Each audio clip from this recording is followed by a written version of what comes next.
Et salut, c'est Robin pour un tout nouvel épisode du podcast. Si tu cherches des conseils pratiques que tu peux suivre au quotidien, tu es au bon endroit. On parle organisation, motivation, habitude et plein d'autres sujets intéressants.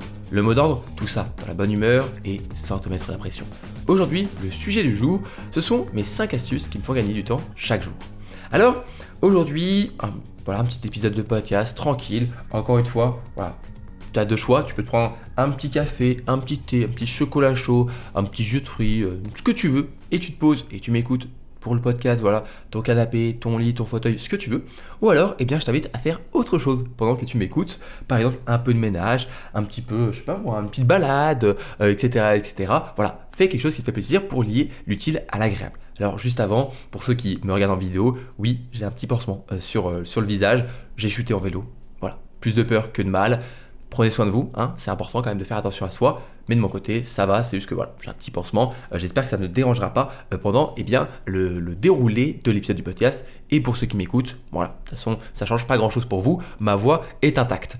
Alors, du coup, aujourd'hui, je voulais vous parler de mes astuces qui me font gagner un petit peu de temps. Alors, pourquoi est-ce que là je parle d'astuces plutôt que de méthodes, de conseils? Parce que c'est vraiment des petites astuces, c'est pas grand chose, mais tu sais, c'est ce genre de petites choses, ces petites choses que tu rajoutes au quotidien, et au fil des semaines, au fil des mois, au fil des années, qui commencent à faire pas mal de temps gagné.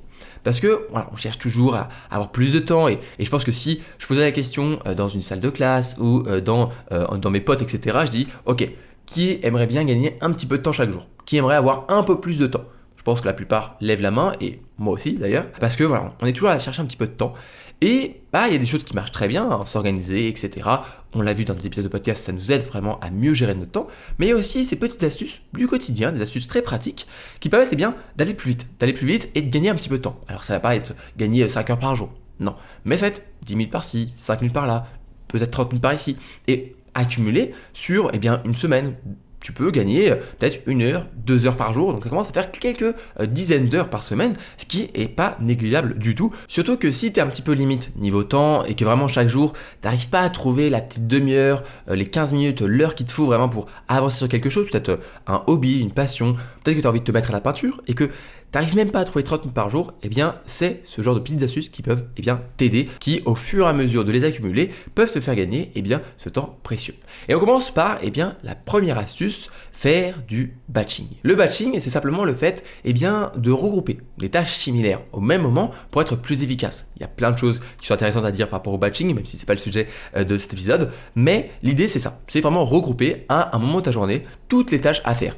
Tu as peut-être entendu parler du meal batching, donc ça veut dire faire tous ces repas de la semaine, par exemple le samedi ou le dimanche, tu fais toutes tes gamelles du midi et au moins tu as tes petites boîtes pour pouvoir manger chaque midi, c'est tout prêt et c'est bon. Voilà, ça c'est encore une fois du batching, c'est tout regrouper au même moment pour être plus efficace et pour organiser un petit peu à l'avance.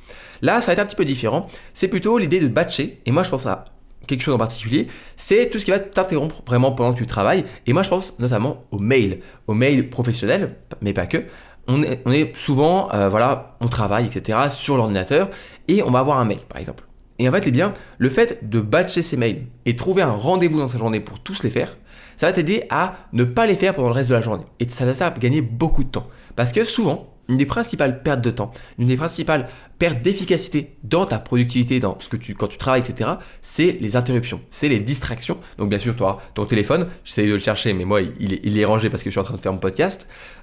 Tout ça, ça va te casser dans ta productivité et ensuite t'empêcher d'être efficace. Et les mails, moi je sais que pendant très longtemps, c'était un mauvais réflexe. Un mauvais réflexe, j'étais en train de, je travaille, j'écris sur mon ordinateur ou je travaille sur une tâche en particulier. Et là, je me dis, pendant un petit moment, c'est le moment où tu dois un petit peu réfléchir, t'as pas envie de réfléchir et presque de manière mécanique, c'est presque sans le savoir, t'as ta souris qui fait hop, qui bouge comme ça et qui va cliquer sur le nouvel onglet et qui va ouvrir tes mails par exemple. Ça peut être aussi un fil, une timeline Twitter ou n'importe quoi, mais tu vas comme ça aller gérer un truc que tu as presque par réflexe, tu fais par réflexe et au début tu te dis non mais c'est bon, c'est juste un mail, je vais répondre à un mail, sauf qu'après tu te prends à répondre à un autre mail, pendant que tu réponds à un mail, tu as un mail qui arrive, donc tu réponds à celui-ci aussi.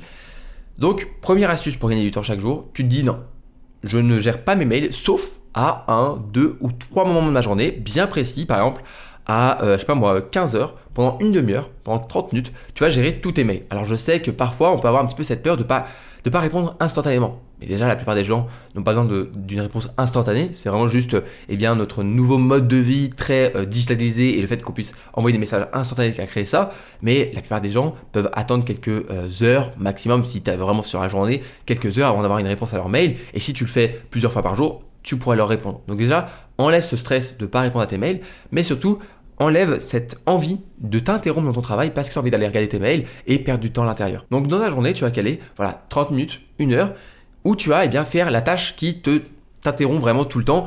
Par exemple les mails, ça peut être autre chose, bien sûr, ça peut être par exemple juste répondre à des messages, etc. Mais tu te dis, ok, dans ma journée, c'est ce moment-là où je m'en occupe et le reste du temps, je me focus et je pense notamment au moment où tu es le plus efficace dans ta journée. Si imaginons, toi, tu as vraiment un moment d'efficacité vers 11h. Vraiment, c'est ton moment dans la journée où tu sens que tu es bien, tu as l'énergie pour travailler, tu as l'énergie pour avancer.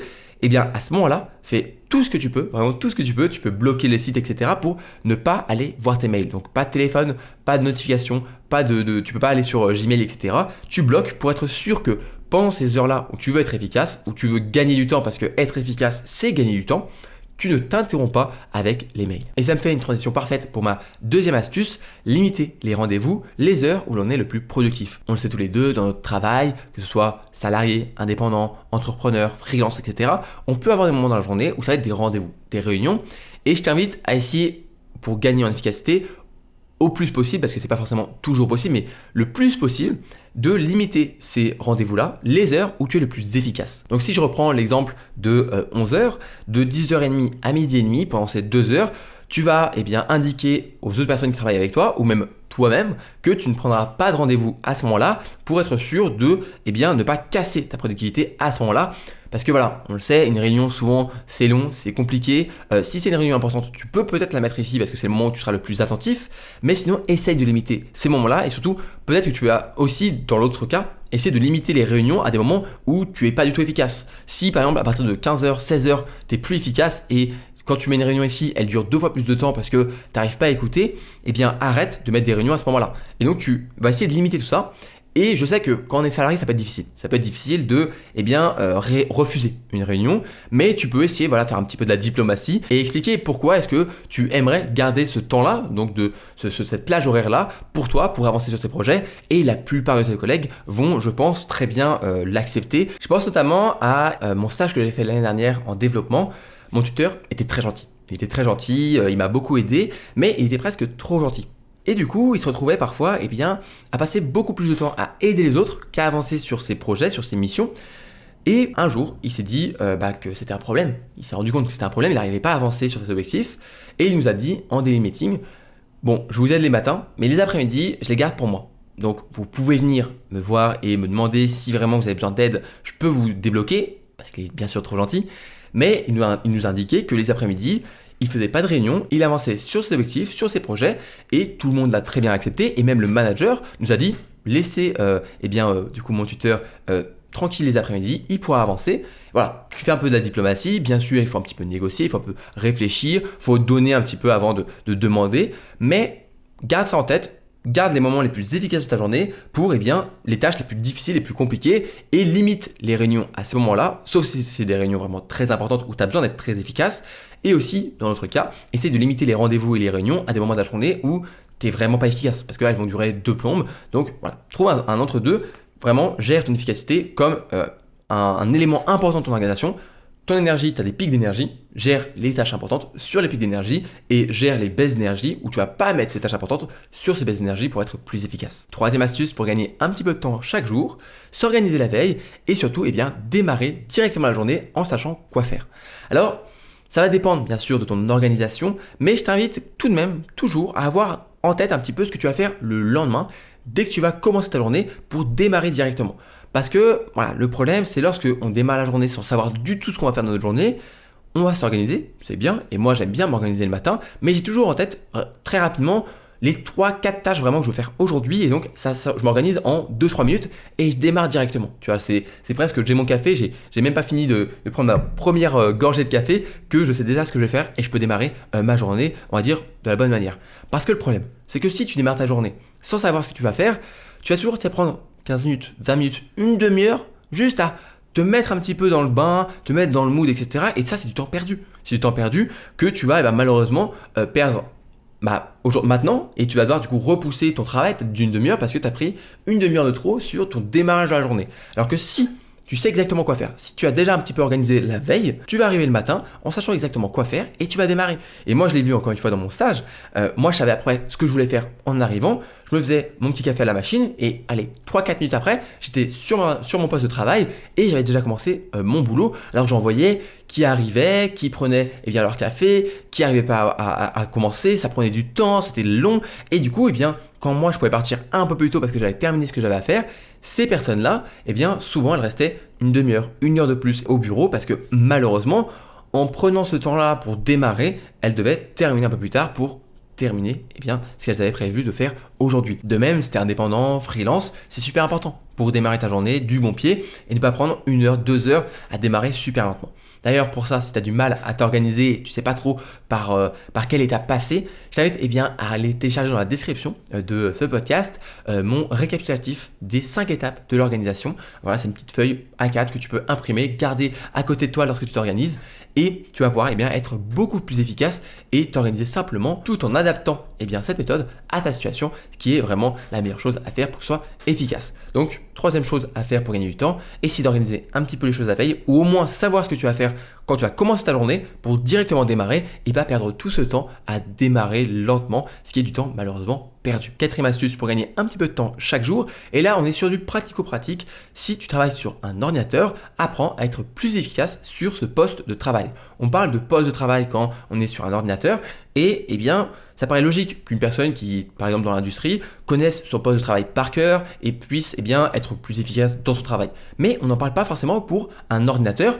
Et un ordinateur, c'est un outil comme un autre et on peut apprendre à être plus efficace. Je pense notamment aux raccourcis clavier. Voilà, c'est tout simple, mais va te renseigner un petit peu sur les raccourcis clavier, on va dire les classiques basiques de vraiment la bureautique, le traitement de texte, etc. Mais aussi des logiciels. Moi, je pense à Notion. Notion, il y a plein de raccourcis différents qui, moi, me font gagner énormément de temps. Et je me rends bien compte que ça aide beaucoup de personnes dans mon programme l'atelier Notion quand j'explique tous les raccourcis. Parce que moi, je les fais maintenant de manière automatique. Ça me fait gagner énormément de temps chaque jour. C'est peut-être pas 1 heure par jour. Mais tu sais, vu que c'est du temps vraiment passé chaque jour, c'est beaucoup de temps que je passe sur l'ordinateur, chaque raccourci que je connais, ça me fait gagner énormément de temps. Et si je prends par exemple un ami qui fait tout à la souris sur Notion et moi d'un côté et qu'on nous demande de, faire quelque chose, un template, quelque chose comme ça, je vais être beaucoup plus efficace que lui. Donc apprends, renseigne-toi sur les raccourcis clavier et tu verras que tu vas gagner en efficacité. Alors, bien sûr, c'est un temps d'adaptation, un temps d'apprentissage. Tu vas pas connaître tous les raccourcis du jour au lendemain. Et tu vas surtout peut-être les connaître, mais tu ne vas pas les utiliser de manière automatique sans y penser. Même moi, Notion, il y en a certains que je fais pas encore à 100%, mais je m'améliore et au fur et à mesure, tu vas gagner énormément de temps. Comment parler d'efficacité sur l'ordinateur sans le fait de parler du double écran, même du triple écran. Moi, je suis en double écran depuis maintenant quelques années et je ne peux pas revenir en arrière. Pour le travail, c'est beaucoup mieux. Tu vois, par exemple, ici, j'ai mon écran de droite où je vais avoir donc mon logiciel pour enregistrer. Donc voilà, je vois que ma voix est bien enregistrée. Et à gauche, j'ai mon Notion qui est ouvert avec mes petits bullet points pour pouvoir lire et savoir de quoi je dois parler dans cet épisode et ne rien oublier.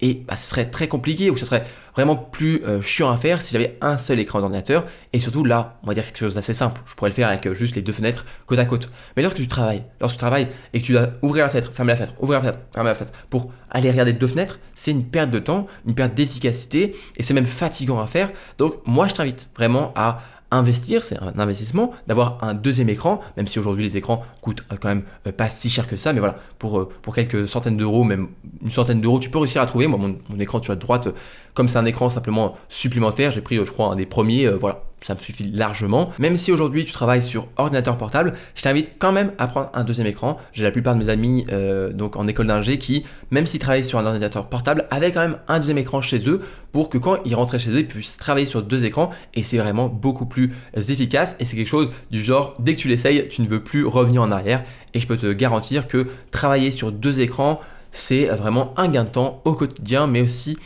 tu le sens que c'est un gain de productivité. Alors bien sûr, il faut faire attention que ça ne devienne pas des distractions. Il faut rester sur aussi potentiellement des inconvénients. Mais si tu gères bien tout ça, que tu mets en plein écran, que tu changes tout ça, tu vas voir, tu vas gagner vraiment beaucoup en productivité et donc en temps. Et on termine avec la 5e astuce pour gagner un petit peu de temps chaque jour, c'est de réfléchir aux tâches passives. Alors, c'est quoi une tâche passive par rapport à une tâche active? Eh bien, simplement, c'est de réfléchir comment est-ce que tu peux gagner du temps en lançant quelque chose qui va durer un certain temps et pendant ce temps-là, faire autre chose qui donc, eh bien, en parallèle, tu vas gagner un peu de temps plutôt que faire l'un puis l'autre. Je vais prendre un exemple, ce sera un peu plus simple. Imaginons que tu veuilles cuisiner un bon petit plat, un poulet rôti avec des carottes. Tu peux avoir deux manières de faire. La première, c'est de couper tes carottes, etc. et de préparer ton poulet rôti et le mettre au four et attendre qu'il cuise. Et hop, tu peux envoyer tout ça, on va dire, pour manger. Ou alors, tu peux faire l'inverse. Commencer par préparer ton poulet rôti, le mettre au four et pendant qu'il cuit, pendant qu'il est en train de rôtir, tu peux t'occuper des carottes et donc gagner un petit peu de temps. C'est là que je disais, donc au lieu de faire une tâche, puis faire l'autre tâche et donc prendre pas mal de temps, tu fais les deux tâches en même temps. Tu prépares la passive, tu l'enclenches, elle va se faire toute seule et pendant son fonctionnement, pendant qu'elle va être accomplie de manière passive, tu peux faire l'autre, la active. Alors là, c'est un exemple basique, un exemple assez simple, mais essaie de réfléchir. Aujourd'hui, tu essaies de peut-être lister les tâches que tu fais aujourd'hui qui sont passives. C'est des choses vraiment tu déclenches, tu dois attendre qu'elles se terminent et pendant que les choses se font, au lieu de rien faire, et là tu vas gagner du temps en faisant les tâches actives. Un autre exemple, c'est moi. En tant que créateur, je fais ce podcast. Ok, je termine le podcast, j'éteins la caméra, je coupe l'enregistrement audio et je vais devoir prendre ma carte SD de ma caméra, mettre sur mon ordinateur et transférer le fichier. Ça va prendre 20, 30 minutes selon, je sais pas, la taille du fichier. Pendant ce temps-là, je vais pas rester planté sur mon ordinateur comme ça en train de... Ah, ok, ça c'est en train de sortir. Non, ce que je vais faire, c'est pendant que cette tâche passive que j'ai activée, qui va se faire sans que j'ai rien à faire, je vais faire autre chose. Par exemple, ouvrir mon logiciel de montage, commencer le mixage du son, commencer à trouver la musique, etc. Commencer des petites choses qui vont me faire gagner du temps et qui vont me permettre, pendant que ce transfert se fait, qui ne sert à rien, j'ai rien à faire pendant ce temps-là, je suis actif et ça me fait gagner un petit peu de temps et mis bout à bout, en ayant cet état d'esprit toujours en tête, tu peux gagner du temps, tu te dis, attends, ça c'est passif, au lieu de rester passif et juste prendre mon téléphone pour aller sur Instagram ou scroller ou je sais pas quoi, parce que c'est tentant, tu vois, j'ai un chargement, j'ai le transfert du fichier, j'ai une sorte d'excuse pour vraiment aller sur mon téléphone et ne rien faire. Au lieu de faire ça, je vais plutôt me dire, non, peut-être que là, mon PC il est en train de charger, mais je vais faire autre chose. Et là, je parle du PC, mais par exemple, je pourrais, pendant que je fais l'export de ce podcast, aller faire un petit peu de ménage ou aller faire un petit peu de vaisselle. Je ne vais pas trouver ça comme une excuse, j'ai juste à appuyer, je le lance et je peux faire autre chose en attendant qui peut me faire gagner un petit peu de temps. Et comme j'aurais gagné du temps en faisant tout ça, à la fin, je pourrais, si je veux, aller sur mon téléphone, mais j'aurais terminé ma journée parce que j'aurais été plus efficace. Donc réfléchis toujours à quelle tâche passive tu peux mettre en place.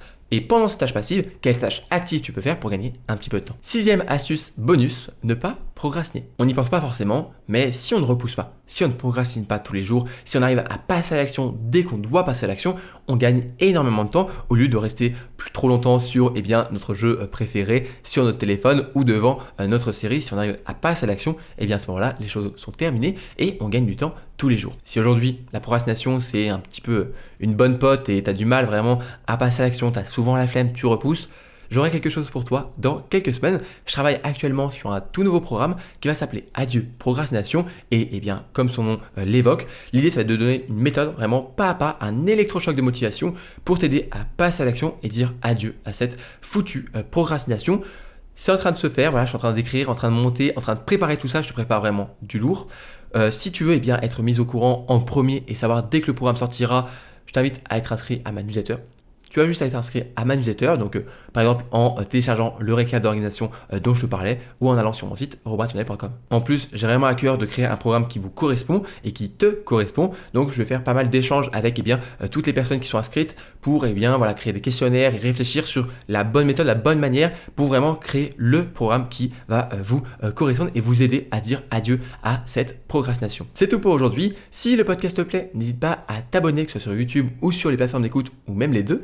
Si tu m'écoutes sur YouTube ou Spotify, tu peux mettre en commentaire ce que tu as pensé de l'épisode. Par exemple, dis-moi quelle était ton astuce préférée de cet épisode. Si tu m'écoutes sur Apple Podcast ou Spotify, tu peux m'aider, tu peux soutenir ce podcast en mettant 5 étoiles sur l'émission. Donc pour faire ça, sur Apple Podcast, il faut aller sur le podcast de Robin, défiler un petit peu vers le bas et tu trouveras les avis où tu peux mettre 5 étoiles et un avis. Et sur Spotify, il faut que tu descendes un petit peu sur l'épisode, puis tu cliques sur le podcast de Robin et ensuite tout en haut, tu as la note avec le nombre d'avis et tu peux cliquer dessus pour mettre toi aussi un avis 5 étoiles. Merci beaucoup à toutes les personnes qui prendront quelques secondes pour mettre 5 étoiles, ça m'aide énormément et ça permet de soutenir le podcast dans son ensemble. Merci encore. Enfin, si tu veux aller un petit peu plus loin et t'inscrire à ma newsletter, ça se passe sur mon site robinsonet.com. Tu auras donc toutes les news pour mon prochain programme, mais bien sûr aussi ma newsletter que j'envoie chaque dimanche avec plein de bons conseils et plein de good vibes. C'est tout pour cette semaine, je te dis à la semaine prochaine pour un nouvel épisode du podcast. D'ici là, prends soin de toi, je le pense sincèrement, avec ce qui s'est passé pour moi ces derniers jours. Prends soin de toi, c'est important. Prends soin aussi de tes proches. Et des bisous, c'était Robin. Salut!